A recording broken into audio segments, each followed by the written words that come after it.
Recording in progress. There we go. And we're just going live on Facebook as well.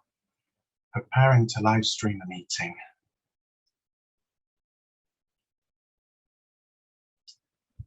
In your own time, Facebook.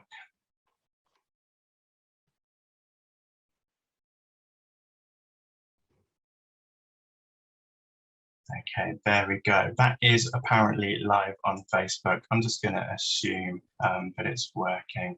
Okay, so thank you all for joining this evening, this webinar with CPS West Midlands, discussing hate crime this evening as part of our online Pride 2021 celebrations. And we're joined by Lauren Middleton from the CPS today, who's going to give a presentation all about the work that they do at the CPS, and hopefully a bit about hate crime as well, with a particular focus on LGBT+. Okay, so Lauren, thank you for joining us this evening, and over to you. Thanks, Dan, and thank you for inviting me to speak at Pride Week. It's a shame it can't be face-to-face, but like the CPS, I think you've had to adapt to the difficult times that we're in, and it's great that this can be done virtually, because I think the potential there is to reach different audiences as well. So my introduction to the CPS, a little bit of background about my role is that I am a qualified solicitor, but I work exclusively employed by the Crown Prosecution Service, and I am a legal manager. I manage a team of lawyers who work in our Crown Court department. We cover various Crown Courts in the area. CPS West Midlands is more than just the West Midlands itself. We cover Staffordshire, we cover West Mercia, especially Warwickshire, and we cover British Transport Police. And that's quite interesting, because what that gives us is that national perspective of crimes, including hate crimes, throughout the country. So we've not just got that West Midlands focus and the areas that I've mentioned, we do have that national view as well. I've also worked extensively in the magistrates' courts around the area, firstly as a defence lawyer and mainly as a Crown prosecutor and a senior Crown prosecutor. So I've got that understanding of what happens in the magistrates' courts as well. But the CPS in general, it's often slightly misunderstood, the roles that we do. So it's good to have that opportunity actually to correct some of the misconceptions and to talk to you about the service and what we do. And essentially we prosecute criminal cases, and we work independently. And I think that's one of the main misconceptions about the CPS, is that we work hand in hand with the police, or that we connected with the police. We are not. We are a completely separate organisation, and we are independent. But it is true to say that we have to work very closely with the police as partners in the criminal justice system, because we rely on them to investigate crime. Much as I'd sometimes like to, I don't actually have the power to go off and investigate things myself. That would be really interesting, but we have to receive our information from the police. In a lot of cases, the police have to approach us if there's enough evidence for them to bring a case to us, and we advise on charge. We review what cases should be prosecuted, and we then prepare them and present them at court. But we don't simply do that. We try to learn from our experiences, positive, negative, to improve how the criminal justice system works. And one of those improvements that I've certainly seen over the years is the way in which we do prosecute hate crime. We're led by Max Hill QC, who is the current Director of Public Prosecutions, and that's a fixed term appointment, and Max leads all the prosecutors, and he manages the chief Crown prosecutors in all of the different areas. A former DPP is the current leader of the Labour Party, Keir Starmer. So he is the last but one DPP, perhaps one of the best known, together with Max, our current DPP. He's supported by Rebecca Lawrence, the Chief Executive, and locally our Chief Crown Prosecutor, who's recently in post since about Easter of this year, is Siobhan Blake, who is our Chief Crown Prosecutor. We structured with 14 teams. We'd split regionally, and we also have CPS Direct, who work 365 days a year, round the clock, 24 hours a day. So I've often said it's the only one of the things on things like line of duty where they say, oh, I've consulted with the prosecutor very late at night. And that bit is actually correct, because there will be somebody at the end of the phone actually providing the police with that advice. So it's one case where they do actually get it right on the television. We also have 3 central casework divisions that deal with very complex issues such as international justice, organised crime, special crime and counter-terrorism, and specialist fraud.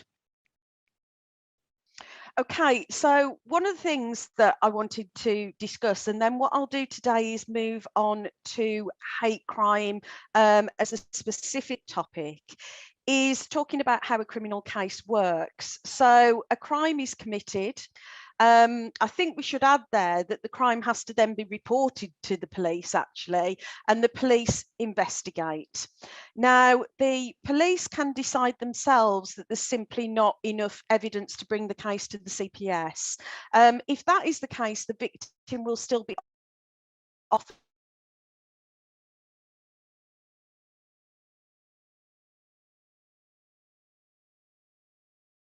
offered some support from the police to help them deal with what's happened to us. There's enough evidence to bring a prosecution. Now, years and years of criminal law background can actually be condensed in our 2-stage test, which is actually quite straightforward. Not all law is that straightforward, but I find our code is a very straightforward document. It's a publicly available document, and it explains the test that we have to apply. And the first one is the evidential stage, and that is simply whether there is enough evidence against that suspect to provide a realistic prospect of conviction. Now, that's not the same test that a jury have to apply. It's not whether we are sure, it's not whether we think it's beyond a reasonable doubt. The test is simply, is it realistic that a jury or a bench of magistrates could convict on this evidence? We don't only run the cases that we are sure about. We're not a risk-averse organisation, and therefore we apply that test. Now, no matter how serious, whether we're dealing with murders, manslaughters, terrorism, no matter how serious, if the evidence isn't there, we cannot authorise a prosecution. We can't authorise a prosecution to be commenced. We then move on to the public interest stage. Now, I'll say when I go on to discuss hate crime, it would be rare that it was not in the public interest to prosecute a hate crime, because as I will go on to explain, the CPS and the criminal justice system takes hate crimes extremely seriously. So it would be rare that it was not in the public interest to prosecute, but there could be some occasions. For example, if somebody is serving a 20-year conviction and the crime is one that carries the maximum penalty of 6 months, for example, it's something that we would look at, but I wouldn't say that would prevent us automatically from bringing a prosecution. But you'd look at all of the facts of the case, the views of the victim, as to whether it was in the public interest to put that case before the court. Another area that we have to look at is mental health of the defendant, and also the mental health of the victims and possibly the witnesses, whether anybody is struggling, and it could be actually physical health as well. So we might look at that, and if somebody, for example, has recently received a hospital order and it is clear that there are mental health factors in their behaviour, that might be something where you look at the public interest stage. But we'd need hours and hours to discuss that, and it's certainly not a decision that is ever taken lightly. And indeed, any decision to stop a hate crime has to be taken at a very senior level at the CPS. I am the hate crime lead. As I've explained, the decision goes above me as well. I can put my view forward, as can all of the lawyers, as to what we think the decision could be, but the decision is taken at a level above me. Okay, we may decide that there's not enough evidence at the moment, but what we can then do is steer the police to go and carry out some further investigations and to gather more evidence if we feel that that could strengthen the evidence that is available. However, if we make a decision not to prosecute, the victim has a right in certain qualifying circumstances to review our decision. We also have a complaints and feedback policy as well, so that those questions can be asked and proper responses can be given. If we do decide to prosecute, then the case goes to court. Although there's pictures of judges here, not everything is heard before a judge. It's often, in fact, the majority of cases, and every criminal case starts in the magistrates' court, where it would either be a bench of magistrates, of lay people, 2 or 3 lay magistrates who are not legally qualified but have had some training and have a legal advisor sitting in front of them, or it can be a qualified paid district judge in the magistrates' court as well. It's if things go up to the Crown Court that you have judge and jury. So if the defendant pleads guilty, the facts are read out to the court, possibly including a victim personal statement about the impact of the crime, and then the judge or the magistrates will sentence. There is support available in the criminal justice process. And again, it's one of those things where I could talk at length about things such as special measures that can be applied for to help victims and witnesses. So giving evidence behind a screen, giving evidence over live link, giving evidence from a completely different part of the country or a different part of the world can be looked into. And there's a lot of support, firstly, that comes from the police witness care units who offer that support and that practical information giving throughout the life of a criminal case. But there are also a lot of charities as well, such as victim support, such as the victim service, who send volunteers to court and who will assist practically on the day. And I have to say, often as a prosecutor, you'll have several trials on the same day at a busy local magistrates court, and the assistance and then the help that they give can be invaluable and can often make the difference between somebody actually walking into the courtroom or not. So they were always extremely valued by me when I was in the magistrates court and in the Crown Court as well, albeit I don't attend there on a regular basis at the moment. So the trial will be held in either the magistrates court or the Crown Court. There are some cases that have to go to the Crown Court, albeit everything starts off in the magistrates. Some go straight away to the Crown Court. Some defendants can also choose to have a trial held before judge and jury. The majority of defendants, if they have a choice, will choose to be dealt with at the magistrates court because they have very limited powers in terms of the sentences that they can give. There is also the youth court, which again is a topic that could be discussed at length about cases at the youth court. Some youths can be dealt with in the Crown Court, but the aim very much in the criminal justice system is that youths be tried in the youth court. I am a solicitor, as I said from the outset, so I'd like to change this little part of the presentation because it says the prosecution barrister will open the case. Often it is a barrister in the Crown Court, and we employ barristers and have in-house barristers who will deal in the Magistrates' Court. But solicitors also have rights of audience and the right to prepare and present trials as well. So it's the prosecutor who will open the case. They'll explain the charge and the facts, and they will then call witnesses and ask them questions about the evidence that supports the case. And the defence barrister then gets up and cross-examines the witness. Rarely does it ever happen, as it nearly always does on the television, that somebody breaks down in the witness box and confesses that they've lied or they're mistaken. That happens rarely. Witnesses tend to stick pretty much to their version of events. I'm not saying it never happens, but it certainly doesn't happen that you get these confessions coming from the dock, but it makes more exciting drama in fiction dramas if that happens. So there is the opportunity then for the prosecution barrister to go back to do all of that cross-examination and the speeches, and then the judge or the magistrates decide on guilt or innocence. If it's not guilty, the case is over. The defendant is free to leave pretty much immediately and to walk free from court. If the defendant is found guilty, however, the defendant is then sentenced in line with the seriousness of the offence. And the judge can't just pluck sentences from thin air. The judge has to follow sentencing guidelines that are published guidelines. There are various categories, various aggravating and mitigating factors.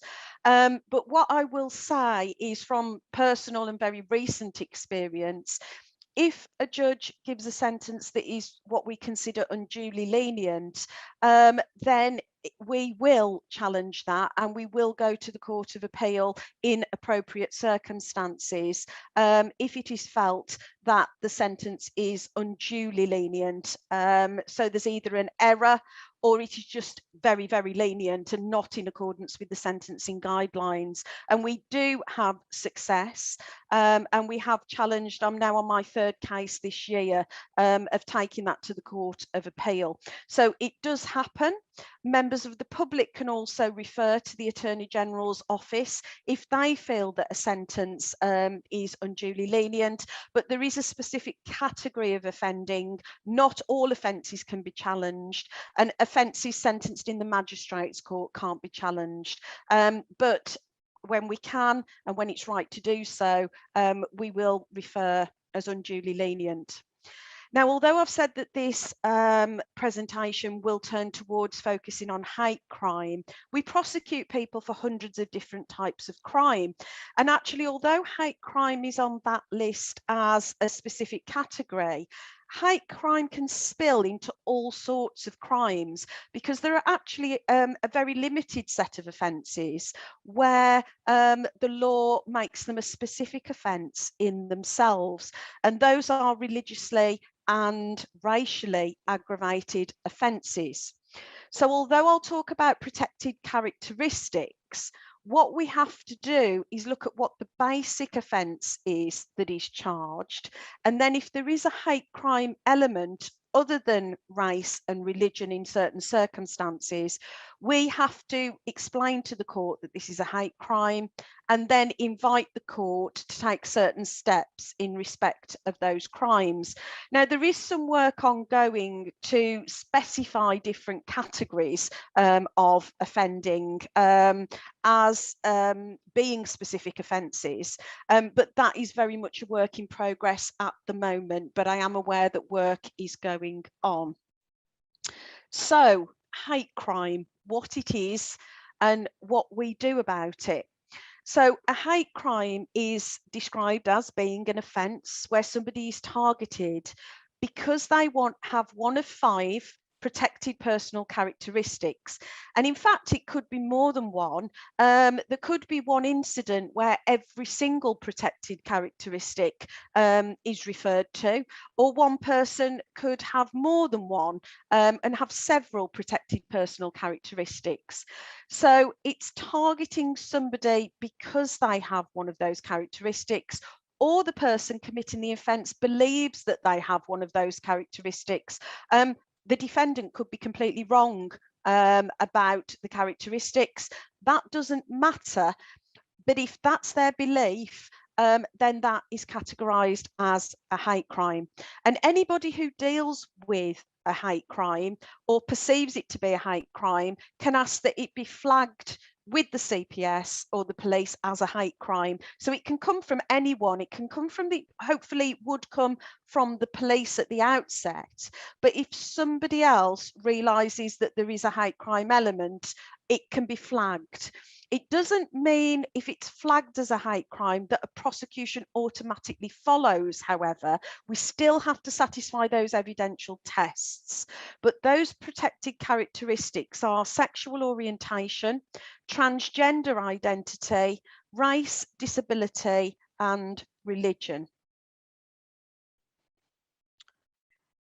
The crime is prosecuted as a hate crime if the offender demonstrates hostility towards one of the characteristics, or we can prove that the offence was motivated by hostility towards one of those characteristics. Perhaps the easier is where there is a verbal or a written demonstration of hostility, because you would have witnesses or a CCTV recording that would give evidence of what has been said or demonstrated or written. To prove that something was motivated by hostility is slightly more difficult, but it certainly can be and is done. It may be that what is seen as perhaps a random offence in the street is actually, when you delve deeper, motivated by hostility towards one of the characteristics. So, for example, if somebody is punched in the street by and the victim is an Orthodox Jew, but nothing is said about their appearance, about their religion, about their belief, it could still be viewed to be a hate crime and motivated by hostility. If, for example, the police carried out a search of the offender's home and Nazi memorabilia was found, and a history of anti-Semitic Facebook posts, for example. So that's motivation, but you normally say that it is a visible or a written or an audible demonstration of hostility. Now, what the courts should do, and actually do in the majority of cases, is that if we have presented a crime as a hate crime before the court and the offender is sentenced for and convicted of and sentenced for a hate crime, we ask the judge or the bench of magistrates to uplift the sentence. And I think this is a really, really important tool in sending out that message to society when crimes are reported on in the media, in newspapers, or the victim receives that feedback about the sentence, is that what the judges and magistrates should be doing is saying, well, okay, you are convicted of an assault. You would have received 12 months. But because of the hostility that you have demonstrated and the fact that this is a hate crime, you've actually got 18 months. And that's very, very real to somebody serving a custodial sentence. They've always got their release date calculated. And knowing actually that you're spending several more months in custody, or several more hours on a community order, or paying an uplifted fine because you've demonstrated that hostility, I think is an effective tool, and it certainly sends the message out that this type of behaviour is not tolerated, and it's called a sentence uplift, and it's one of the things that forms part of my day-to-day work, because every week I monitor whether we've correctly applied for the uplifts, whether the judiciary are announcing the uplifts, and whether the prosecutors that we choose to go into court are applying for them in the right cases. I take action if it's not been done, and I look at the way that I can spread the message to my team and the wider team of lawyers to try to improve performance in those areas. why do we distinguish? And I'm going slightly off slide here, and I should have said at the introduction that I apologise if my eyes seem to be moving, but I've currently got about 4 screens on the go that I'm trying to juggle single-handedly, and I've got new glasses as well. So please forgive me if my eyes move to another screen. I don't intend any disrespect there. But why do we distinguish hate crime from other type of crime? And I think that's really important that we ask that. And it's because it targets people for who they are. And it's a very, very personal crime, which can send a clear message to people. And it can reinforce long established patterns of discrimination and prejudice against certain communities and groups of people. And that's why it's so important that we tackle those behaviours and be seen to be sending out a strong message. And it's for that reason that Parliament actually did introduce laws, which means that they can receive a longer sentence if convicted of a hate crime. So what is the CPS actually doing about tackling hate crime? And nationally, locally, what steps are being taken? There's hate crime training available for all of our prosecutors. There is a specific training course. It's 2 days long. I've been on it myself recently to refresh, and I encourage the prosecutors to undertake hate crime training. But it actually, from one of your very first days when you join the CPS as a prosecutor, it is woven within every part of training that you do. So I know the induction courses cover hate crime. The courses that our Crown prosecutors go on, the advocacy, includes hate crime. Even the work experience programmes that we deliver to students at the moment virtually, that reaches hundreds, if not thousands of students every year. The case scenario actually includes a hate crime scenario. So the message is going out there to thousands of people that hate crime is taken extremely seriously. So there's lots of ways in which we can deliver training. We also, and anybody who's worked as any sort of a manager or supervisor will know about quality checks and quality assurance. I do that, as I've said, on a weekly basis. I look at what's happened in our cases, I look at successes, and I look at cases where there has been an acquittal or we haven't been able to actually start the case. Perhaps victims have not engaged, or there's been an issue, or where a jury has found somebody not guilty, albeit because the jury discussions are confidential. We tend on those cases perhaps not to have as much feedback as you would like, because you can't tell what has swayed the mind of the jury in order to acquit somebody. But I do that monitoring. If I spot a trend developing or I spot something that's been missed, I'll do feedback individually or in a group, whether that be by email or a training session. So I'm very hot on looking at what comes in each week and what we can do in very quick real time and what feedback we can give. But we also hold national and local community feedback groups where we invite representatives from various communities to come in and speak to us, but also help us understand what we've done well and how we could improve. And that includes scrutiny panels, and we don't just pick the ones that went well. We will pick unsuccessful and successful cases, and we'll sit round the table and we will look at what's happened in detail, and we will take the views of everybody around the table to see whether there are ways that we could have improved the service that we give and the quality of the work that we've done. And we tend to be very open. We're very open in the way that we deal with victims and complaints as well. We try to give that transparent explanation, and certainly in the letters that I have written, if we make a mistake, we will apologise. But if we feel that we've actually done everything that we can, we will explain that too. But there is that transparency there from us as an organisation. Obviously, there are some things, as always, when you're dealing with the law, that you might not be able to go into details about. but where we can and where it won't jeopardise a prosecution, because some proceedings can still be ongoing, we will discuss and give that transparent explanation. We also have public policy statements on how we prosecute hate crime. We've got a current hate crime leaflet that is excellent, and lots and lots of material is available on the CPS website, cps.gov.uk, where we go into a lot of detail about our processes and procedures, and discuss issues such as hate crime.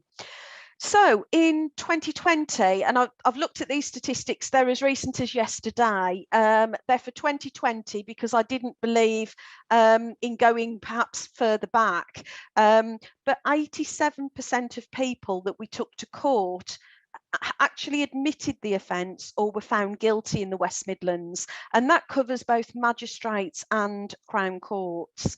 The court increased the sentence, which is that uplift that I've explained, in 83% of cases. The conviction rate for Warwickshire, because I'm aware this is Warwickshire Pride, and therefore I wanted to get that local statistic in there for you, is currently 85%. And all of those statistics are actually slightly above the national average. So there's a lot of work gone into achieving that performance. It could be said, well, actually, isn't 100% what you should be striving for? Actually, you find that if our performance strays into the 95% plus territory, we could be said that we're only running the safe cases. We do take risks. We do put cases before the court where it's for the court to decide. And sometimes courts decide against us, and sometimes victims do not engage, do not attend or can't attend, or there are legal issues with admissibility of evidence. So to actually achieve, with that as a background, 87% of people either being found guilty or pleading guilty is, I believe, strong performance, but there's always more work that can be done. I've got some examples of some successful cases. I am aware, however, and I'm aware that this is being live streamed and recorded, but because I started work sort of earlier on today, it is saying that the system may disconnect me. Now, if it does that, I will try my hardest to get back on, and I will quickly talk firstly about questions in case I can't get back on the line at all. And I wanted to say, actually, and should have said at the outset, that normally I welcome questions, but because this is being live streamed, what I would hate to do is either have to give somebody a very vague and not give them a very full and proper answer because it's been live streamed, but also my main concern is that I may be asked a question and it may not be immediately apparent that it could be about a current live ongoing prosecution, and I would hate to do anything to jeopardize the chances of a successful prosecution because I've discussed it and it's been broadcast on Facebook. So what Dan has kindly offered to do is take any questions, and he will email myself and my colleague, and we will get back to people individually if they have a question as a result of what we have said today. And also, if there's anybody that thinks that they represent an organisation that could be of assistance to work with us in the future, I'd really, really welcome anybody's contact details if they think that they could work with us in any way, particularly in respect of engaging communities and having that trust built up with communities. I'm aware of Gallup as an organisation who deal with anti-LGBTQ plus hate crimes. And what from my dealings with them, I am aware that there is a lot of underreporting within the community, and that is a real issue. So as a prosecutor, I can only deal with the cases that are brought to me by the police. So we don't necessarily every incident, if it's not reported, then we're only scratching the surface of the problem. So underreporting is something I'd be very keen on working with people with, and seeing whether there's any assistance that we could give, whether there's any presentations we could give to improve that area. So please contact Dan and I'll be happy to get back to you in the next few days. But just some recent successful cases are on the 9th of November of last year, whilst being moved to a police station, there was a defendant who directed homophobic abuse towards one of the police officers. And so at Birmingham Magistrates Court, the defendant pleaded guilty to a public order offence and was sentenced to a suspended sentence. However, upon sentencing him, the announcement was made that he would have got a community order, but instead it was being elevated to a suspended sentence to reflect that homophobic abuse that was demonstrated throughout that offence. British Transport Police, I've mentioned that we do all of their prosecutions, and at Birmingham New Street, or I should say Grand Central, I'm showing my age there, but in Birmingham Grand Central, the offender on that occasion was travelling without a ticket, but when challenged by BTP officers, directed homophobic language towards the officer twice. He received a community sentence, but got additional activity days to have to go and engage with the probation service, and that was uplifted specifically because of the hate crime element. In Staffordshire, there's a case where the defendant knocked on the victim's door and shouted homophobic abuse.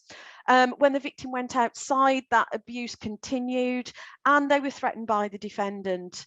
They pleaded guilty to racially aggravated public order, and they were sentenced to a 12-month community order with rehabilitation. But because of the homophobic nature as well as the racial element, the uplift was then applied as well for the homophobic nature of the offence, and the defendant was told quite clearly that the length of the order had been increased from what it would have been without that homophobic abuse. In August and March 2019 and 2020, a defendant from Coventry posted threatening and transphobic messages on social media that were directed towards his ex-partner's new partner. They pleaded guilty and initially denied, however, the second offence, but changed their plea to guilty on the day of trial. Often it is a defence tactic to see whether victims will actually turn up before they'll put a guilty plea in. And there are often cases in the system where the defence is pretty much wait and see if the victim will attend. So that's a really key message to get across to victims, that difficult as it is to come to court, because let's be honest, it's not an environment anybody puts themselves into by choice, having to be a victim of a crime or being a witness in criminal proceedings. Them just walking through the door of the courtroom and going into the witness room has changed pleas from not guilty to guilty thousands upon thousands of occasions. I've probably seen it hundreds of times in my career where it's a wait and see type defence. So on that occasion, a guilty plea was entered on the day of trial. And again, the hours of unpaid work were increased specifically to reflect the transphobic nature of the offence. In Warwickshire, so I promised some local information, so I've got a Warwickshire case for you. A defendant made racist and homophobic comments towards the two victims, who were also occupants of the same multi-occupancy house. The defendant denied the offences and went to trial, but after trial, Coventry Magistrates Court found the defendant guilty, and the defendant was sentenced to a 12-month community order and informed that the order had been increased in order to reflect the hate crime elements. And also, in many of the cases that I've mentioned to you today, there were compensation was ordered to each of the victims.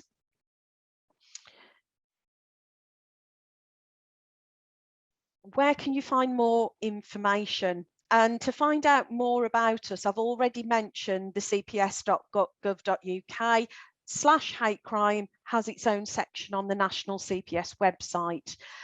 For national news and updates, and for local news, I'm finding increasingly the CPS is using Twitter as a forum to publicise successful outcomes and to publicise the work that we are doing around hate crime. And certainly I hope to see some of the Pride events that we've supported in Warwickshire, in Staffordshire and locally to be publicised on Twitter, and the work that we've done, so we can raise the profile of Pride Week for you in a small way from the CPS as well as the work that we do regarding prosecuting hate crime. We also are a very diverse and inclusive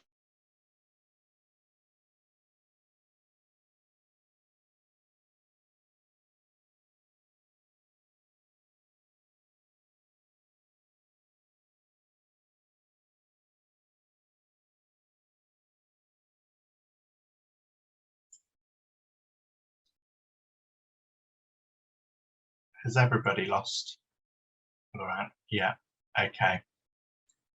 Hopefully Lauren will come back to us.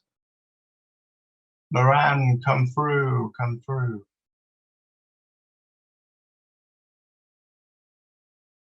Okay. So, okay, Lauren's been booted off. I'm guessing hopefully we'll be able to get her back, but if not, thank you so much to her for really interesting, really informative presentation there. Okay, so that gives us a bit of unexpected time. So I mean, does anybody want to share any thoughts on what you've just heard, or have any questions for us at Warwickshire Pride on what's being covered?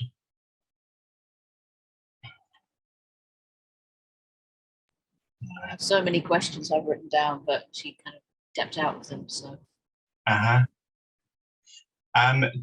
answer the message in the chat, yes, we are still streaming. Yes, we are at the moment. So we're going to wait and see if Lauren tries to join back in. In the meantime, if anybody wants to share any comments or has any questions for me, oh, right on cue, Lauren has entered the waiting room again. There we go. You've escaped being picked out and having to ask a question or talk. Healy, I was going to pick on you. Let's let Lauren back in.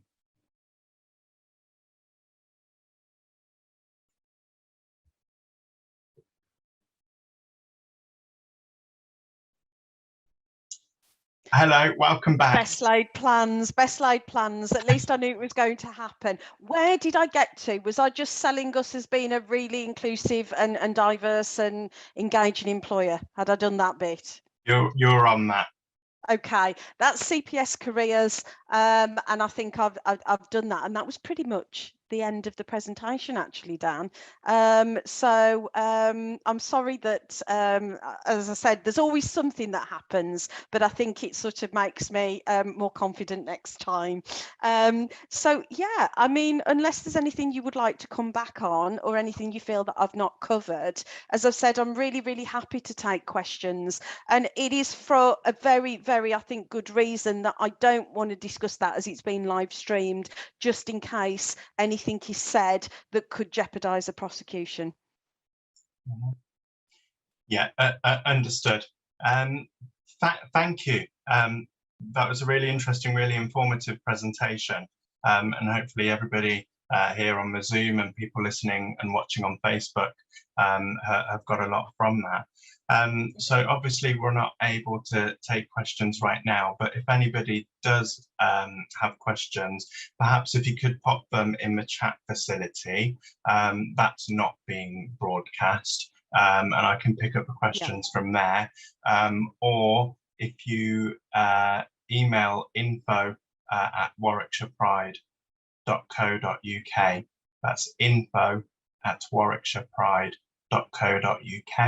And if you're Brilliant. watching on Facebook and have any comments or questions, then pop them onto the feed where this is playing, or send a message to our Facebook page. And again, we'll pick that up and we'll feed questions to Lorraine and her colleague Laura, and then we'll get back to you with the responses, okay?